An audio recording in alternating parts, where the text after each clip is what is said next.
The Benjamin Dixon Show is only possible with listener support. Go to www.thebenjamindixonshow.com to register for our blog and join the Progressive Army. And now, ladies and gentlemen, You're now about to witness the truth. It's the Benjamin Dixon Show. Ladies and gentlemen, to the Benjamin Dixon Show, I am your host, Benjamin Dixon. It is Wednesday, May 31st, 2017. Thanks so much for joining us. There is a lot happening in the news, so if you would allow us to just go straight to it, I want to start with news out of Kabul. An attack earlier this morning killed 90 people near a diplomatic area in Afghanistan, according to CNN. You can see images behind us. A huge suicide bomb ripped through a secure area of Kabul at the height of the Wednesday morning rush hour, according to CNN. The blast came a few days into Ramadan. No one has taken responsibility for it. In fact, the Taliban has denied responsibility for the blast. But according to Afghan intelligence services, they believe that a Pakistani group aligned with the Taliban carried it out. There were 11 U.S. citizens who were injured at Camp Eggers and 9 Afghan security workers who were killed, according to U.S. officials. There are a total of 90 people killed and 400 that were wounded. A U.S. military informed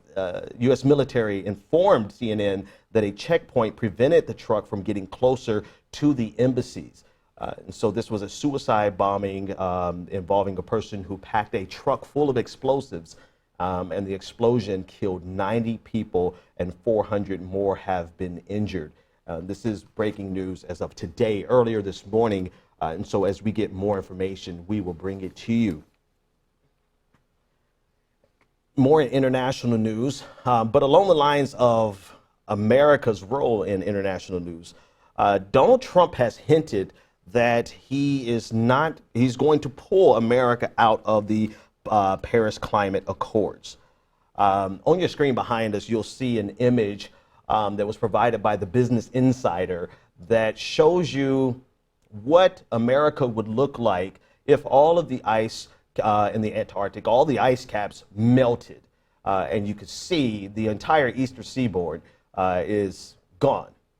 We start with that image because the conversation really becomes about how much of this damage can we prevent or minimize. And I start with that framing because, as many people are aware with the Paris Climate Accords, they were not a fix. They were not a total solution. They were not going to save us, as one article on progressivearmy.com alludes to. However, there is a big difference between doing something and doing nothing, and the amount that we are able to mitigate the damage that we've already set into motion. So in terms of where we are with the climate accords, Donald Trump has not officially announced that he's withdrawing from them, but he has hinted towards it, and there have been sources from the White House who have leaked it and suggested that we are no longer going to be a part of it. Now, we're still waiting as of today to see whether or not this is what he's going to do. If this were an effective White House, we could say that Donald Trump was floating this information to see how the United States responded to it. But this White House has been anything but effective and efficient, so it's very likely that this information that's being leaked out is the true intention of Donald Trump instead of a trial balloon, so to speak. So just a few more details about the Paris deal that was signed in 2015. It was a non-binding agreement. The language of the agreement was negotiated by representatives from 195 countries, and it was adopted into consensus on December 12th of 2015. Developed countries committed to mobilize $100 billion a year in climate finance by 2020. And will continue mobilizing finance at the level of $100 billion a year until 2025. On your screen, we have an image of some of the key points that were brought up in this accord. Temperatures Temperatures will keep warming well below 2 degrees Celsius to continue efforts to limit the rise in temperatures to 1.5 degrees Celsius. In terms of financing, rich countries must provide $100 billion from 2020 as a floor, and that amount to be updated by 2015. In terms of specialization, developed countries must continue to take a lead in the reduction of greenhouse gases, and developing nations are encouraged to enhance their efforts to move over time and to cuts. In terms of emissions, the emission goals by 2050, the aim for greenhouse gas emissions to peak as soon as possible was the general goal. From 2050, rapid reductions to achieve a balance between emissions from human activity and the amount that can be captured by sinks. And this is an image that was put out by the AFP. On the second image, you can see the final part of the breakdown of the climate accords, burden sharing. And again, this is by AFP. To develop countries must provide financial resources to help developing countries in this process. Other countries are invited to provide support on a voluntary basis. A review mechanism by 2025, a review every 5 years. First mandatory world review was set up to be slated in 2025. Climate-related losses, vulnerable countries, one, recognition of the need for averting, minimizing, and addressing losses suffered due to climate change. And again, this breakdown was provided by AFP. Now, with this, again, we can say that the climate accords were not an end solution. In fact, it was not quite enough to halt all the momentum that we see happening with regards to global warming and climate change. However, we get to the conversation of the not even a philosophical conversation, but just the practical, the pragmatic conversation of whether or not, if something is not enough, should we do nothing? And I'm seeing this a lot from some of the progressive left, really dismissing Donald Trump's dismissal of the climate accords in the sense because it did not do enough. I'm not sure that that's the way we should look at this, right? Because to say something is not enough, yes, that's one thing, and that's the way we should look at it. We should say that this is barely a start, and it is a start. However, to take a step back and say this is not enough, so we should not be concerned with the fact that the United States is withdrawing from it, I think is an erroneous train of logic, particularly because if we have the ability to at least mitigate some of the effects, whether or not we're able to stop all the effects, I think some of the people who would be displaced in the years to come would appreciate the fact that we as a world, as a globe, citizens of different nations around the world came together and said that we're going to do what we can to mitigate the effects. Now, this is in the backdrop of a president who really thinks that climate change and global warming is a hoax to raise taxes. I want to share some tweets of him, of Donald Trump, as far back as 2015. He said, "It's really cold outside. They are calling it a major freeze, weeks ahead of normal. Man, we could use a big fat dose of global warming." He went on to say that same year, he said, "Any and all weather events are used by the global warming hoaxers to justify higher taxes to save our planet. They don't believe it, $sign, $sign." Here's the problem with this, is that this is the thinking of the Republican Party in general. Donald Trump is not alone in this decision. In fact, he received a letter from 22 senators, Republican senators, who asked him to withdraw from the climate accords.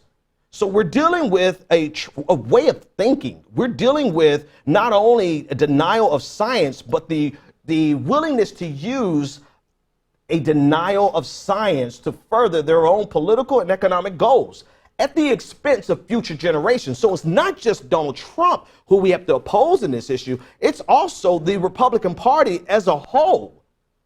And not only Republican Party as a whole, but anyone else who would take no steps or no significant steps to mitigate the oncoming disaster. I want to phrase it like this. I want to think about this real quick. If you look at the map behind us, can you imagine Can you imagine the human rights crisis, the humanitarian disaster right here in the United States?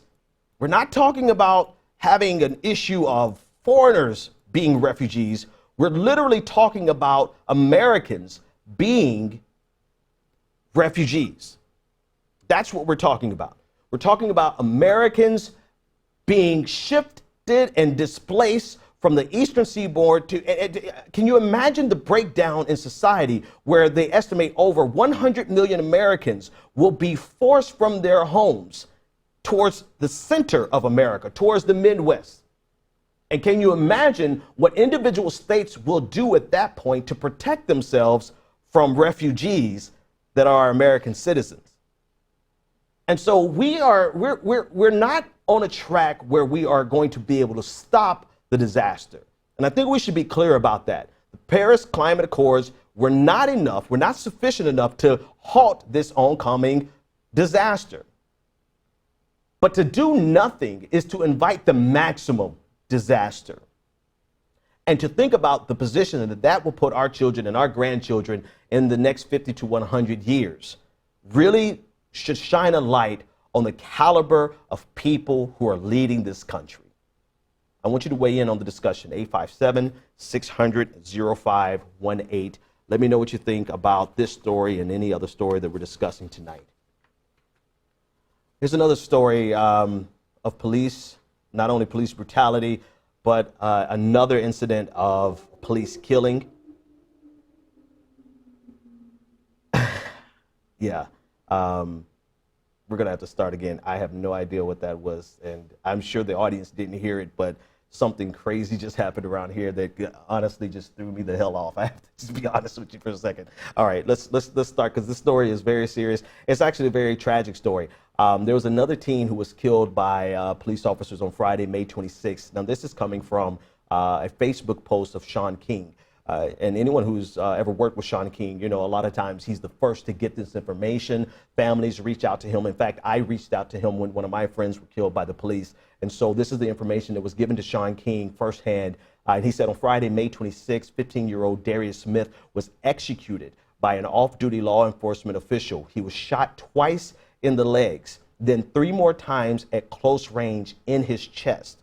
Multiple witnesses say that his assailant dropped him with the shots to the leg and then stood over him and emptied 3 rounds into his chest. This is according to Sean King's reporting. As of two of Smith's friends ran. As they ran away, the officer opened fire on them as well, shooting one in the butt and the other one in the hand. Here's the twisted irony of the American legal system. The 2 surviving teens are facing criminal charges for the murder of their friend. I want you to think about that. As they are running from the police, they're not facing charges only for running from the police. They're not facing charges they are facing charges for the murder of their friend, and the man who killed the teen and wounded another and put a third in, quote, imminent fear for his life faces no criminal liability whatsoever at this point. According to Sean King, he said that these 3 boys, 2 15-year-olds and a 14-year-old, were headed to a nearby Friday market event. That's where they came and they got onto the same train as the assailant. And I appreciate him using this language here, referring to this off-duty police officer as an assailant because of how he carried this out. The fact that he shot the kid in his legs, dropping him to the ground, and stood over him and shot him 3 more times. And this is not just a story from the friends. This is a story that's been corroborated by several witnesses that were on the scene. They were on the same train as the assailant, and they got off at the same stop. The shooter, the assailant, the off-duty police officer, claims that the boys attacked him wielding a toy gun and demanding money. Both of the surviving boys have denied this. And according to King, another independent witness also confirmed that the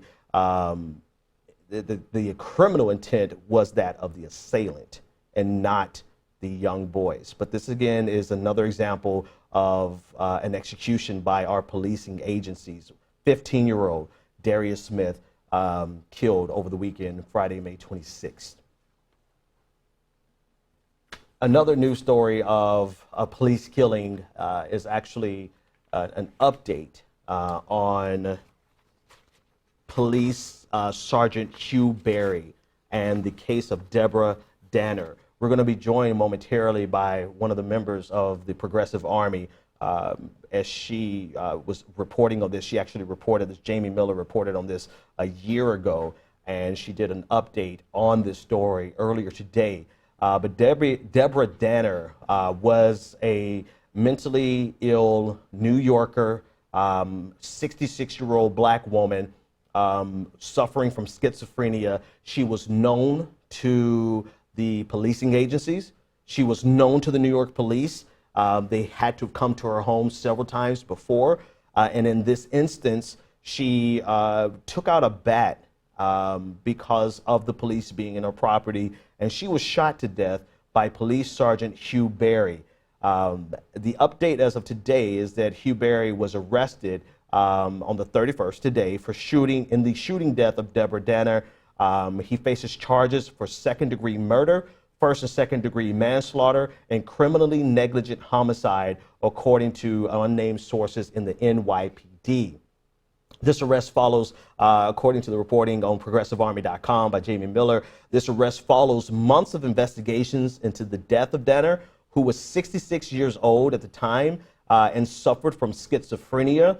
Mayor de Blasio and the police commissioner, James O'Neill, stated at the time that Berry had failed to follow the proper protocol for dealing with suspects with suspected mental health problems. And so this is the first step in pursuing justice for the murder of Deborah Danner, which took place over a year ago. And on the line, I'm joined by the author of this piece on Progressive Army. Jamie, how are you today? I'm fine. Listen, yeah, I'm good. Thanks so much for reporting on this originally a year ago and for the update today. I gave the audience some of the background on this story based on your reporting at ProgressiveArmy.com. Tell us a little bit more about the charges against Officer Berry, and tell us a little bit more about Deborah. Deborah Danner was 66 years old. She had schizophrenia. The NYPD knew of her situation. They'd been called to her residence before, but, this time, the last time they were called, they ended differently. Mm-hmm. Yeah, and it ended with her death, her tragic death, and it took over a year of investigation for them finally to press charges. But based on what you're reporting, 7 months, not a year. Not a year. Okay, so 7 months, and so but originally they did take his badge, right? So early on they suspected that something was wrong. Tell me a little bit more. Well, Mayor de Blasio and the police commissioner, O'Neill, came out right away and said that, this wasn't good. He had not followed proper protocols in dealing with mentally disturbed persons. Mm-hmm. And so by not following the proper protocols, this exposed him to not only losing his job, but finally, after 7 months, he is being charged. This is actually a huge thing. I mean, it's so rare that we even see police officers being charged. I mean, of course, this is not justice yet. We have to see the actual trial to see if they're going to actually find a jury of his peers who are going to look at this case and say, yes, he's guilty of any of this, right? Maybe not first degree, second degree murder, but first degree and second degree manslaughter. We have to have a jury to actually get us that far. One of the things that stood out, and this is what you captured in the piece, was a 6-page essay titled "Living with Schizophrenia," which was given to the New York Times by her lawyer. And I want to read a piece of this. And she said, "We are all aware of the headline news stories about persons with serious mental illness who commit horrendous acts of violence, a minority of the mentally ill. We are all aware that all too frequent news stories about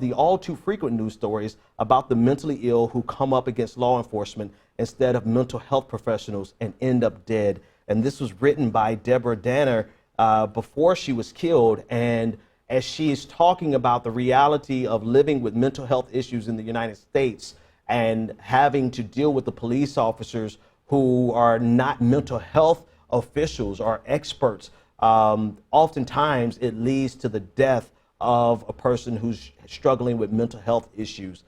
Jamie, just get the last word and tell me a little bit about what you thought when she wrote that and anything else regarding this story. Well, it's true. I think there was a study, I can't remember the people that did it, but I think it's in the first article, that people with mental illness are about 16 times more likely to be shot by police and killed by police. And this is a tragic case. Jamie, listen, thanks so much for joining me. I appreciate you keeping us up to date on this story over at theprogressivearmy.com. And all the best. Thanks so much. Thank you. And this is the truth, right? The fact that Deborah all but predicted her death based on the reality of what people who are struggling with mental health issues have to go through when they are faced with encounters with the police. It's a very tragic story, but a story that's all too common. A story that's all too common. Let's shift gears and talk a little bit more about international news. And actually, before we start, I want to make sure we have the clip of the Iranian video question, all right? Because this was something we ran into last night, and it was my fault, but I just want to make sure before I start that we're ready to go. All right, so this is an amazing video of an acting spokesperson for the State Department. He's being asked a question regarding our criticism of Iranian elections and our silence with regard to Saudi Arabia elections. Take a listen to this video. Well, you were over there. The secretary criticized the conduct of the Iranian elections and Iran's record on democracy. He did so standing next to Saudi officials. How do you characterize Saudi Arabia's commitment to democracy? And does the administration believe that democracy is a buffer or barrier or against extremism?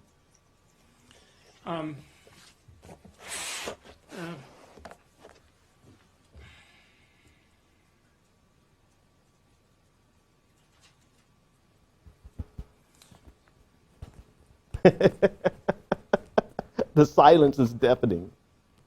I think what we'd say is that at this meeting, we were able to make significant progress with Saudi and GCC partners in both making a strong statement against extremism and also putting in place certain measures through this GCC mechanism where we can combat extremism. Clearly, one source of extremism, one terrorism threat is coming from Iran. And that's coming from a part of the Iranian apparatus that is not at all responsive to its electorate. Watch this. Okay. That's it. Yeah. Okay. I'm sorry, I can't help but laughing because clearly this is not a standard spokesperson. But I'm not sure that, actually, no, let me back up. I actually appreciate the fact that he's revealed, to me, he revealed the fact that this is not a question that people are actually thinking about in the State Department. How are we criticizing Iran for their elections when we deal with, on a regular basis, Saudi Arabia, who don't even have elections? If we talk about human rights violations or the fundamentalist nature of their religion, I mean, yes, there are problems in Iran, clearly, but when we compare it to our beloved ally, Saudi Arabia, where Donald Trump went and literally bowed before the king, if you consider the rights, human rights violations, the rights of women, the precarious nature of the LGBTQ community, and precarious as being generous, you can't really criticize Iran and not look at the fact that we are in bed with one of the most fundamentalist versions of Islam on the globe, if not the most fundamentalist version. And so the comparisons between the two is really something that we see the State Department, or at least this spokesperson, was not ready for a question that they should have gamed out, to be quite frank with you. You know, this is a question that people should be discussing in the halls of the State Department every single day, because this is on the minds of more and more of the American people. Now, the reality of it is that the reason we don't criticize Saudi Arabia is because we've been in bed with Saudi Arabia for such a long time. I mean, we have worked with the Saudi government, with the House of Saud, for generations. We're at the point where we are so codependent in this relationship with Saudi Arabia that we are willing to turn a blind eye to their treatment of the LGBTQ community there. I mean, and to be precise with my language, right, the execution of gay and lesbian members of their society. And the fact that the treatment of women, the fact they cannot drive, they can't go into public without a male member of their family. Like, we have turned a blind eye to Saudi Arabia on so many issues, the least of which is not the war in Yemen. I mean, we are seeing a humanitarian disaster in Yemen like we've never seen. The UN is saying that we as a world should be ashamed of ourselves, essentially, for standing by and watching what Saudi Arabia and the United States are complicit with in Yemen. And yet we have the nerve to criticize the problematic nature of Iran. Now, Iran is not without its problems. Now, the spokesperson in that video actually alluded to it at the very end. Right. This is probably where he should have started if he wanted to have a standard news conference, right? A press conference. But at the end, he brought up the fact that there's really two distinct power structures in Iran. That there's two distinct power structures, one that's controlled by an elected body. That elected body has a vice president that is a woman. And that is something that you would not see in Saudi Arabia. However, there's another side that's led by the Ayatollah, that is religiously fundamentalist and has a grip on the society of Iran.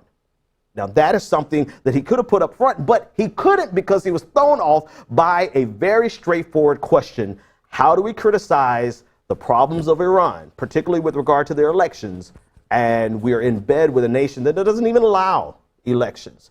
That treats the LGBTQ community with so much contempt, and that is being too generous, murderous treatment of the LGBTQ community and the disenfranchisement of women in their society. I mean, we have seen that the fact that Saudi Arabia is authoritarian, and to say that is not breaking news or shocking news.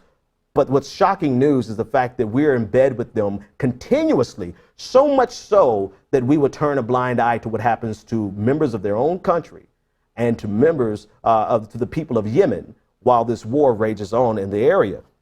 Historically, it is a relationship that has been based on the petrodollar. It's a relationship that's based on our need for a constant access and flow of oil. It's based on a long tradition of never really criticizing the core problems of their society because we need access to what they have. And so we've created this codependent relationship with Saudi Arabia that allows us to criticize another nation for terrorism when, in fact, 19 of the hijackers on 9/11 came from Saudi Arabia. And the fundamentalist nature of Wahhabism is one of the key problems that persist in the global order today, comes from Saudi Arabia, fueled by Saudi Arabia. And yet we have the problem, we have the nerve as a nation to criticize Iran. That moral inconsistency, that hypocrisy is so glaring. You would think somebody at the State Department would have thought this out and gamed this out. But apparently, this was the first time somebody at the State Department has been posed with this question. And I only wonder what the previous administrations, how they would have answered. But the current administration underneath Donald Trump really leaves us at a loss for words.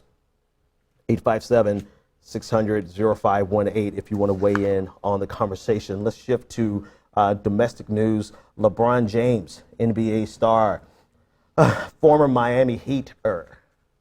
Yeah, just put that in there.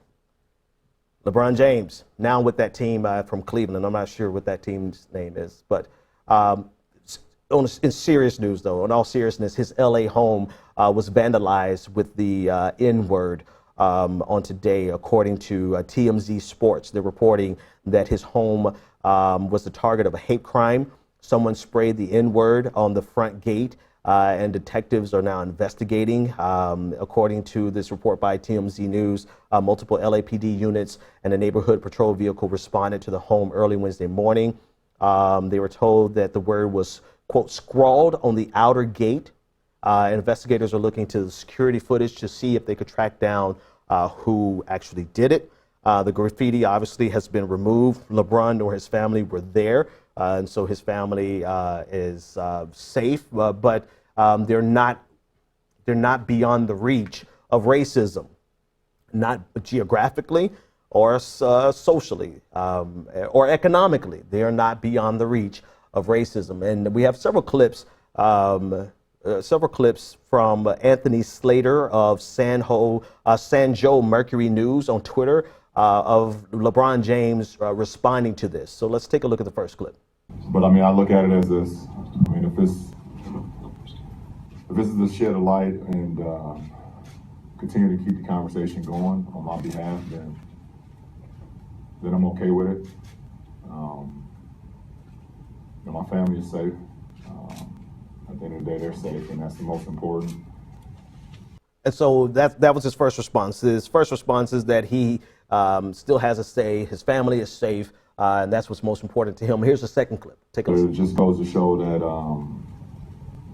that racism will always be a part of the world, a part of America. And, hate, in America, especially for African Americans, is living every day. And even though that, that it's concealed most of the time, people hide their faces and will say things about you. When they see you, they smile in your face. It's alive every single day. And I think back to Emmett Till's mom, actually. It's kind of one of the first things I thought of. And the reason that she had an open casket is because she wanted to show the world what her son went through as far as a hate crime and, being black in America. I think that's a powerful statement. The allusion towards Emmett Till's open casket for the world to see what hate really looks like. And by no means, I'm sure LeBron would be the first to say that he's definitely not comparing what he went through with the family of Emmett Till, but just to make a general statement to society that if we continue to cover it up, then we won't see the grim nature of what's lying just beneath the surface of America every single day. And we often have the conversation of economics and privilege. The truth of the matter is that racism is pervasive. It permeates through every tier of our society.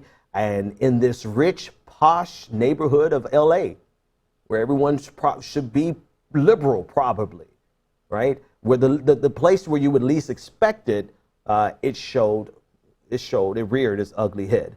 I want you to listen to this last clip of LeBron.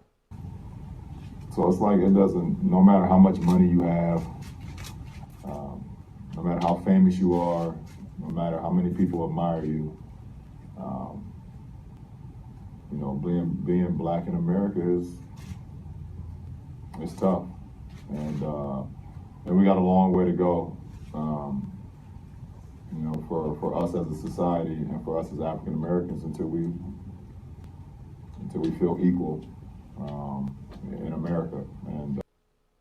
And again, that video, all three of those clips are from Anthony Slater of San Joe Mercury News. You can find him on Twitter. I think the video is very compelling and done. LeBron James really speaking it very succinctly, the fact that it doesn't matter how rich you are, it doesn't matter where you go, it doesn't matter your societal status, your fame, hatred will find you if it wants to, and it found its way to LeBron James's LA home.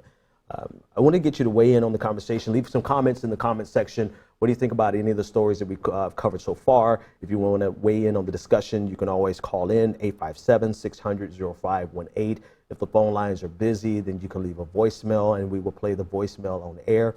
This is a good spot as any for me to pause and thank our patrons, without whom this is not possible. Thank you so much for supporting the Benjamin Dixon Show. It's because of you that we're able to do what we do, and we need more of you, quite frankly, to expand what we're doing here at the Benjamin Dixon Show. So go to patreon.com/the BPD Show and become a patron for $3 a month, $5 a month, $200 a month, whatever. At least buy me a cup of water, $3 a month. And become a patron and get access to our daily morning analyses. Those are getting better and better, in my opinion. Of course, I would say that because it's me, but no, we have some good conversations and we talk about some things that are in the news, and we talk about some things that are the third rail. We kind of just talk about whatever comes to mind, and this is what you get access to every single morning, in addition to what we do on Friday. All right. Let's shift gears. Let's talk about a story that I was not going to talk about at all because I didn't care. But now I care because of some of the implications around it. Kathy Griffin, seen here at a New Year's celebration with, what's his name? Anderson Cooper. She's no longer going to be doing this New Year's celebration with Anderson Cooper. I'm sorry for smirking, but I think it's actually, in this case, it's a little bit funny. She was fired from CNN today because of this graphic image that I think was completely imbecilic in every way imaginable. The image of her holding the decapitated head of Donald Trump. It's art, right? It's art, completely graphic art. I was not going to cover the story because, well, I don't care. Like, whatever. Kathy Griffin, cool, whatever. Somebody's trying to get attention. Somebody's trying to, stir the water. And then in this case, she stirred it so much that she ended up losing her job. And she subsequently had to apologize. Here's a 30-second clip of her apologizing. Hey, everybody, it's me, Kathy Griffin. I sincerely apologize. I am just now seeing the reaction of these images. I'm a comic. I crossed the line. I moved the line, and then I crossed it. I went way too far. The image is too disturbing. I understand how it offends people. It wasn't funny. I get it. I've made a lot of mistakes in my career. I will continue. I asked your forgiveness, taking down the image, going to ask the photographer to take down the image. No, that's and I everywhere beg now. for your forgiveness. I went too far. I made a mistake, and I was wrong. Yes, maybe. I don't know. I'm not sure that I would say that she was wrong in the sense of making a statement that's vulgar, because she has the right, doesn't she? Free speech, people in America, she has the right to do this. But with anything else, you have the right to say whatever you want to say within reason in the United States, and even with saying it through art, you have the right to say that, but that does not preclude you from the responsibility or the ramifications of what you say. And this is exactly what she's running into. Everyone seized upon this and try to make this to be a referendum on left-leaning liberal violence. We'll get to that in a moment, but I still want to speak about the fact that, one, as much as I think this was a dumb decision, this was idiotic for many reasons, notwithstanding the fact that it is a grossly disturbing image that's reminiscent of ISIS, of what ISIS has done to many people. Notwithstanding that, the fact that this is political, this is giving a political weapon to your enemies. You're giving them the tool that they need to destroy you. And just to me, it's dumb in that regard. You never give your enemy the weapon that they need to destroy you. You have to be smarter than that. Somebody on her team had to have taken a step back. Well, let me start again. If there was no one on her team who took a step back and said, this is going to cost us more than it's going to benefit us, then why the hell does she have a team? All right, now that put that aside. The second level of this conversation is with regard to TMZ. Again, TMZ is in the news a little too much for me, but they actually broke this, so I have to give them credit. TMZ reported that Barron Trump saw it on television and thought that it was his dad. That he really thought that it was his dad. I'm gonna have to call bullshit on that because the only people who played this on on television was Fox News, and they did that to incite as much anger and animus from the right as possible to score as many political points on this as they possibly could. So now, if Barron Trump is watching Fox News, then the parents should be charged with child neglect. Right, they should be charged, and Barron needs to be taken away because any child being exposed to Fox News at any time of the day should be ashamed of their parents. But I digress. This has been just a political football, and here's what I alluded to last week. I don't know if it was on the show or if it's on Twitter. Here we are in the midst of actual human beings being killed by the alt-right ideology that is promoted by the President of the United States, and they want us to pause and shed tears because of an idiotic image that probably should never have been created, and they want the entire political world to pause for an entire 2 news cycles, 2 days that they expect us to give a rat's ass about the feelings of Donald Trump being decapitated in effigy, I guess, versus being hung in effigy and burned in effigy as compared to Barack Obama. Barack Obama, plenty of images of Barack Obama being hung with nooses, being hung. And it has an even more chilling implication because he was your first black president. And not only did they hang him in effigy, they burned him in effigy. And they want us to pause for 2 news cycles to give some type of deference and some type of sympathy to the right because, oh my God, Kathy Griffin, this uber violent liberal, is just, I think I saw an article, it's just the tip of the iceberg for liberal violence. In the meantime, we have alt-right members literally killing black people and bystanders, white men, just anyone. They're killing people in the name of Make America Great Again. They're killing people in the name of this is my country and not yours. We're not talking about art. We're talking about murder. And they are more upset and more concerned and squeezing all of the political points they can out of this ridiculous image from Kathy Griffin than they are with the terrorism that Americans experience every single day at the hands of white right-wing terrorism. Last thing I'll say about this is as I scrolled through Twitter, I intentionally went to the ACLU's Twitter timeline to see if they had any commentary on this, because in a lot of ways, this is similar to the we call the deplatforming of Nazis, where we attempt to get them cancel their speaking engagements, or to whatever platform they have, we want to remove it, or even with Bill O'Reilly. You know, there's a lot that the ACLU will stand up for underneath the auspices of the First Amendment and this holistic, what's the word I'm looking for? But this free speech at any cost worldview. And I fully expected to see anytime I go to the ACLU's timeline, I fully expect to see them defending the First Amendment right of someone who did something insidious.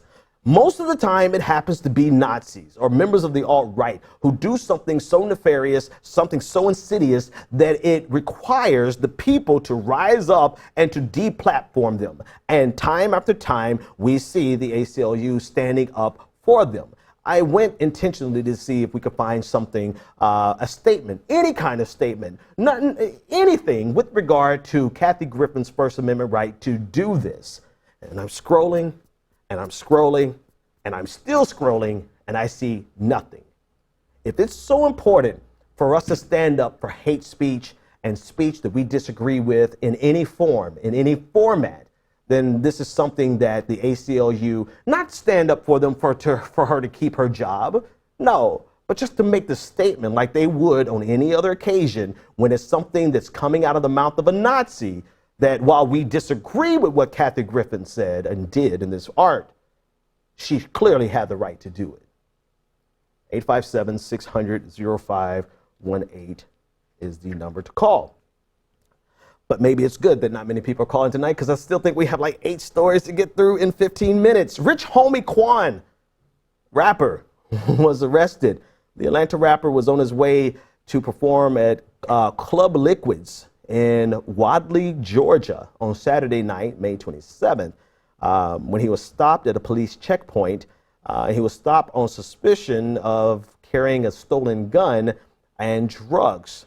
An update to the story says that he has now been charged, not with possession of a gun, that charge has been thrown out, or he was never charged with that, but he's been charged with felony possession of marijuana.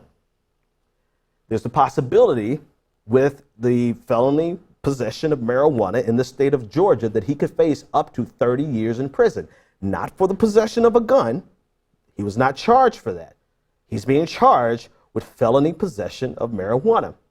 I'm not quite sure the threshold, the amount. In fact, I believe I was reading that it in Georgia it's irrelevant as to how much he was actually possessing, how much he had on his person, but it's the fact that he actually had marijuana. He can face up to 30 years for possession of marijuana.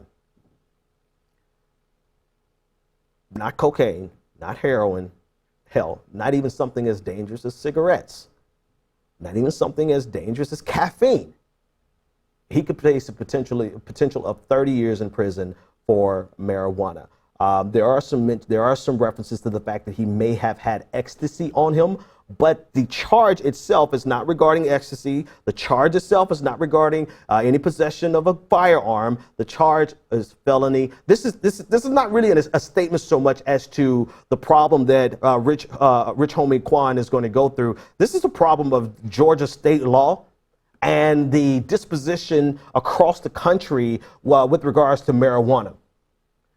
I've had a lot of stories, a lot of reporting on the movement to legalize and to decriminalize marijuana, but there are still some states that have such a draconian approach to marijuana. Hell, even the federal government's approach, treating it as a class 1 drug. I mean, we have this relationship with marijuana in the United States such that we have people spending an insane amount of time in prison over something that is not as dangerous as cigarettes that you can go and buy in the gas station right now. And rich homie Quan looks like he is going to be facing this uphill battle. He was just getting ready to restart his career, of which I really don't know much about his career, to be honest with you. However, I do know that there are too many instances of people facing these types of charges, particularly African-American men facing these types of charges, when in another state, you can grow your own marijuana. In Massachusetts, you can grow up to 6 plants. Don't ask me why I know. In Massachusetts,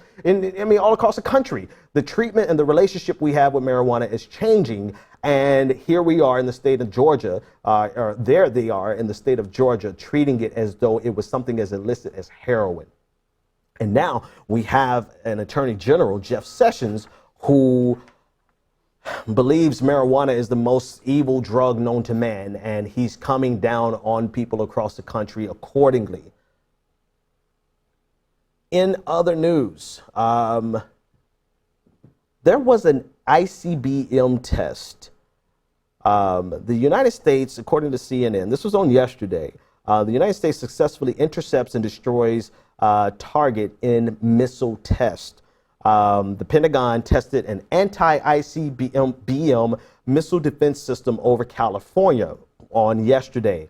The Missile Defense Agency launched an interceptor from Vandenberg Air Force Base in California, intercepting a fake ICBM somewhere over the Pacific. The missile was launched, according to CNN, from the Marshall Islands. According to a statement by the Missile Defense Agency, they said the interceptor, quote, destroyed the target in a direct collision. Now, this is in many ways, it's in preparation for the world with a nuclear-armed North Korea. And the question is whether or not we will be able to intercept an intercontinental ballistic missile launched from North Korea. Is that something that we can put into our arsenal of self-defense? North Korea has tested multiple intermediate range ballistic missiles since President Trump was sworn into office.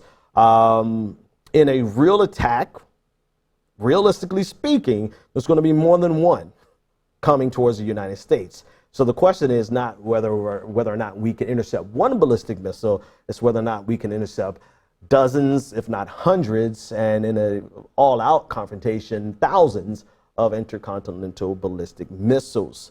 The reality of it is that right now there's only a 40% success rate since early 2010 with regards to our ability to intercept this. But again, with anything else, I guess something is better than nothing. 857-600-0518. I think this is the last story. We made it through. I want to talk about Cory Booker. Cory Booker is trash. And I have no qualm saying it so definitively. The reason I have no problem saying it is because he has a long track record of being on the wrong side of an argument, being on the wrong side of an argument so much so that he makes neoliberals look better in comparison. You gotta go the extra mile to be so neoliberal that you make other neoliberals look reasonable. Cory Booker, let me start at the beginning. There's an article in Vox.com. And in this article, they're discussing Elizabeth Warren and they're discussing Cory Booker in regards to their politics and their position towards Donald Trump. And again, before I even read this, I want you to know that he's been problematic for a very, very long time. But on yesterday, this article came out, and this is what he had to say with regard to Donald Trump. He said, "I called Donald Trump a liar on national TV. And when I got off TV, I felt bad because it violated my values. I can say he was lying, which is the right thing to do because he did lie. And he does lie quite often. But I don't like to be crossing a line and condemning his soul." So for Cory Booker, it's very problematic. It bothers him. It bothers him that he has to call, or that he did get on television and call Donald Trump a liar. Never mind the fact that Donald Trump, yes, is a liar. That speaks volumes to me, not because he's not willing to take on the fight. That's a problem in itself. Let's discuss this. Let's discuss this piece by piece. And this is the low-hanging fruit. We're going to go through a list of reasons why he's problematic above and beyond this.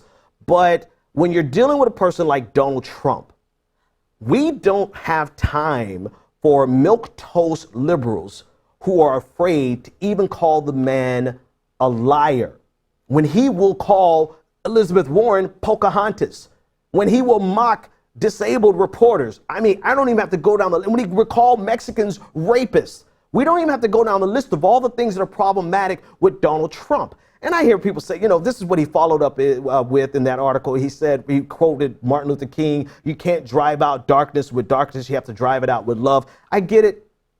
All the love and respect with Dr. King, but we're not living in reasonable, rational times.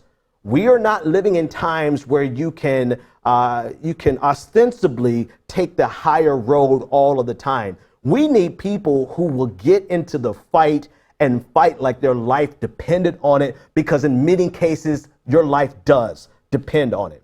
And to have a sitting senator so afraid or so shaken up because he had to call the president a liar suggests to me that he's just definitely not qualified to lead any resistance whatsoever. But I think it's deeper than the fact that he doesn't want to call Donald Trump a liar. It's really a statement to he genuinely feels at his core, Cory Booker believes at his core that he has the ability in and of himself, that his character and his desire and his demeanor is so magnanimous that he will be able to single-handedly change the nature of our politics in America.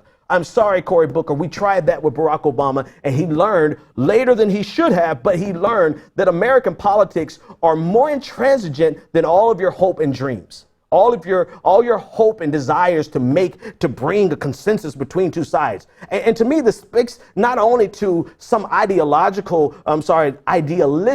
desire by Cory Booker, it really speaks to the megalomania that he had, the megalomaniac that he is. He really believes that he is above American politics. And to me, that speaks even more volumes about his character. The fact that it's not that he doesn't want to mix it up. He honestly believes that his presence will be able to change the nature of American politics. Well, while you're busy trying to change the nature of American politics, Cory, the rest of us are in the fight of our lives. The LGBTQ community is in the fight of its life. The black community is in the fight of its life. The marginalized communities all over the country, immigrants, migrants, they're in the fight of their lives, and you're sitting back afraid to call Donald Trump a liar. That's why I don't have a problem calling you garbage, and garbage who will never be the president of the United States. But that's the low-hanging fruit. Earlier this week, he refused to even be a good Democrat. Right now, the Democrats are going headlong into the impeachment process. They're making calls for Donald Trump to be impeached, and Cory Booker can't even be a good Democrat and line up with them. He wouldn't even go as far as to say Jared Kushner's security clearance should be revoked because Jared Kushner tried to establish a back-channel communication with Russia. Now, reasonable people would say we should slow down and make sure we have the evidence that we need, but we're not talking about a reasonable Democratic Party. And you could think for a moment that maybe Cory Booker is saying we need to slow down and wait for evidence. That could be it. Or it could be the fact that Cory Booker has received thousands upon thousands of dollars from the Kushner family, directly from Jared Kushner. Now, this is according to reporting by David Sirota of the International Business Times. I see 23 contributions, either from Jared Kushner himself, Joshua Kushner, Mark Kushner, Murray Kushner, Cyril Kushner, in the amount of $2,500, $2,600, $5,200, to a total of $41,000 of combined contributions from the Kushner family. Now, you could be idealistic and say, well, he really is just waiting on evidence from the Democratic Party to actually pursue impeachment processes and to revoke Jared Kushner's security clearance. Or you could be a realist like myself and say this money has something to do with it. Cory Booker has been garbage for quite some time. He's the darling of Wall Street. The darling of Wall Street. He has received more money in Wall Street than almost any other senator in the United States of America. And just pull up the clip of 2012 in a conversation when the re-election campaign of President Obama was taking a hard line against companies like Bain Capital, and Cory Booker, not even willing to sacrifice his relationship with Wall Street to be a good Democrat and to be on the side of President Obama, to be a good neoliberal, he said this instead. As far as that stuff, I have to just say from a very personal level, I'm not about to sit here and indict private equity. To me, it's just this, we're getting to a ridiculous point in America, especially that I know I live in a state where pension funds, unions, and other people are investing in companies like Bain Capital. If you look at the totality of Bain Capital's record, they've done a lot to support businesses, to grow businesses, and this, to me, I'm very uncomfortable. You know, this kind of stuff is nauseating to me on both sides. It's nauseating to the American public. Enough is enough. Stop attacking private equity. Stop attacking Jeremiah Wright. This stuff has got to stop, because what it does is it undermines, to me, what this country should be focused on. It's a distraction from the real issues. It's either going to be a small campaign about this crap, or it's going to be a big campaign, in my opinion, about the issues that American public cares about. So instead of being even a good Democrat, he's shown that he's willing to shirk the Democratic Party, not for more evidence with regard to Russia, which is the right thing to do, not for more evidence with regard to Jared Kushner, which is the right thing to do, not for the sake of talking about reforming Wall Street and not doing any reforms for Wall Street, which is what the Democratic Party actually does. He's not doing it. He's not shirking the Democratic Party for the progressive reasons. He's shirking the Democratic Party for even further neoliberal principles than the Democratic Party has. I mean, he will not even stand in line with the neoliberalism of the Democratic Party for the sake of his contributions from the Kushner family and his contributions from Wall Street. He's been a problem for a long time, and it's packaged neatly into a bright smile. It's packaged neatly into singing in the car with his staffer. It's packaged neatly into all these types of a caricature of a black politician. He's actually like the Manchurian Democrat. The Democrat that's nicely polished, well-groomed, well-educated, ready to go out into the world and be the perfect identity politics politician. Problem is that now the rest of the Democratic Party is finally catching up to the reality that progressives have known for a long time. Cory Booker is garbage and never needs to be the president of the United States. Have a good night. The Benjamin Dixon Show is only possible with listener support. Go to www.thebenjamindixonshow.com to register for our blog, join the Progressive Army, and support The Benjamin Dixon Show. It's Ben Dixon! If you like this episode, be sure to share, like, and subscribe.